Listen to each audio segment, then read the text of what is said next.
वर्णी जी, हमारे राजा धर्म पालन के आग्रही है और उसके फलस्वरूप उनके ऊपर ईश्वर की इतनी कृपा है कि उन्हें इतनी प्रतिष्ठा, इतना मान सम्मान, इतनी धन दौलत, इतना वैभव, ऐसा श्रेष्ठ भोजन, सब कुछ प्राप्त है।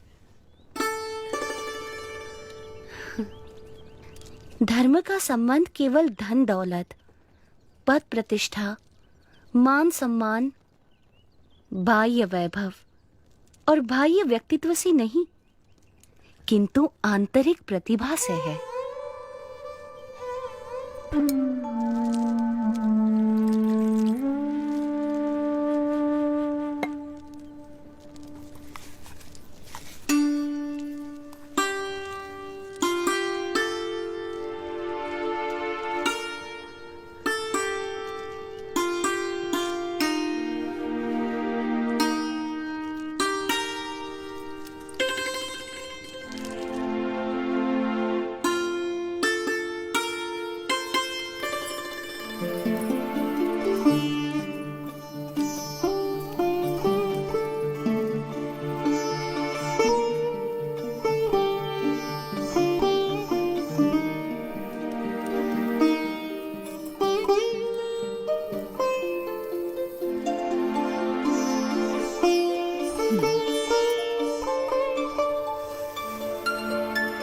प्रभु, हमारा कोई पुत्र नहीं है।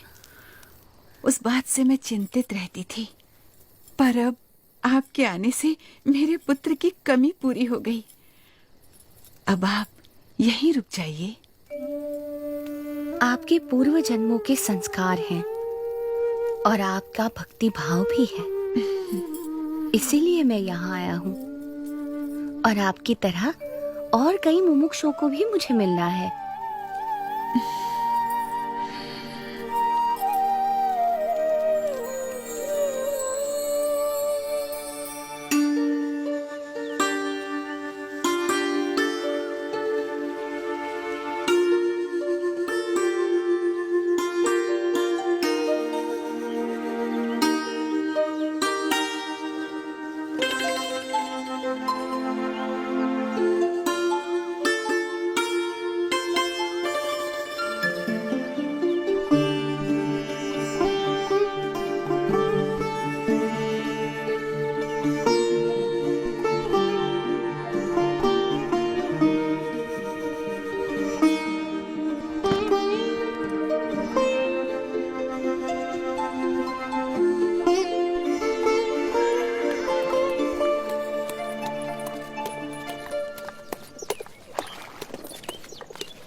मन ही मन में बड़ा मुस्कुरा रही हो, क्या सोच रही हो?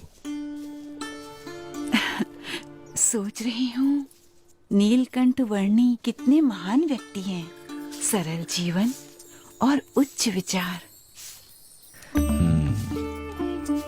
और हमारी ईला और सुशीला भी कितने भक्तिभाव से उनकी सेवा में जुड़ गई हैं।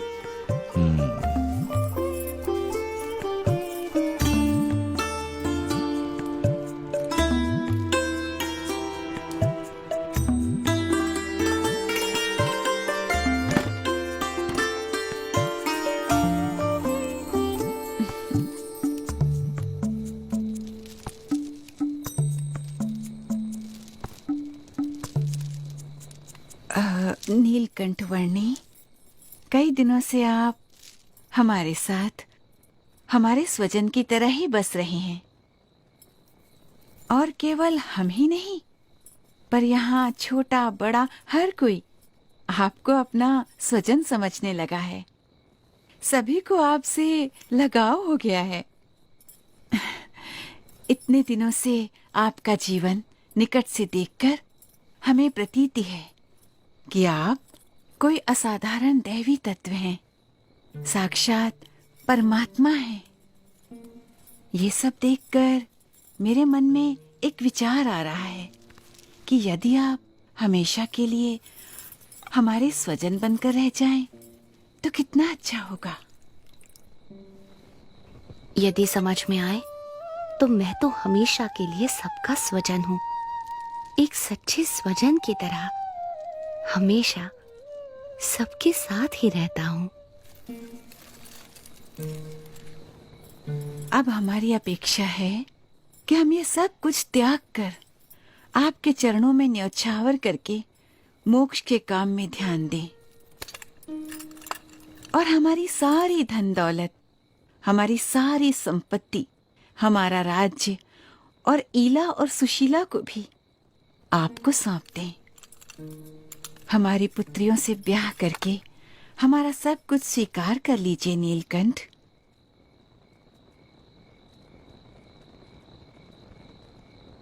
आप तो साक्षात परमात्मा हैं। आपसे अच्छा पति हमारी पुत्रियों को कहाँ मिलेगा? माते, जो सबका स्वजन है उसे केवल अपना बना लेना चाहती हैं। मैं आप सबको सारे बंधनों से मुक्त करना चाहता हूँ और आप मुझे ही ये सब बंधनों में बांधना चाहती हैं।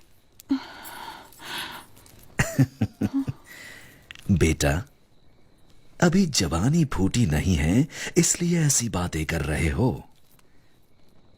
पर जब जवान हो जाओगे तब स्त्री सुख के बिना रह नहीं पाओगे।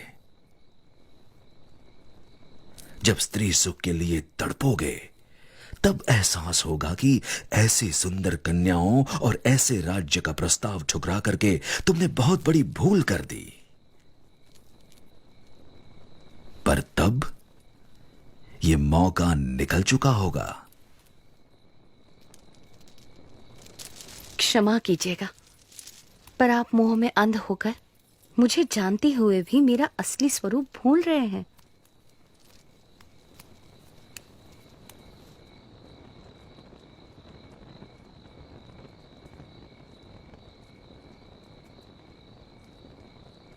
यही तो माया का प्रभाव है कि जो परमात्मा की उपस्थिति में भी आपको परमात्मा का सुख लेने नहीं देता है और ऊपर से साक्षात परमात्मा में भी माया का भाव लाकर रख देता है।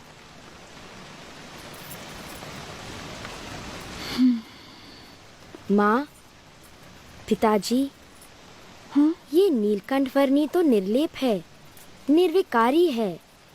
ये सब मोह माया से परम सुख के दाता स्वयं परमात्मा हैं। वे ऐसे क्षुल्लक लौकिक सुखों में क्यों बंधेंगे? हाँ माँ, मोह से मुक्त होकर और हमारी चिंता छोड़कर नीलकंठ वर्णी की महिमा को अंतर में दृढ़ रखो। हाँ बेटा।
क्या हुआ?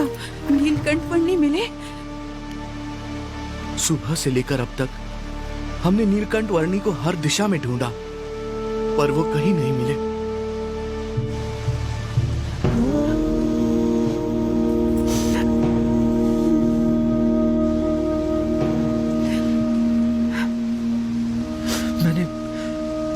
मैंने दूर दूर तक ढूंढा, पर नीलकंठ वर्णी नहीं मिले।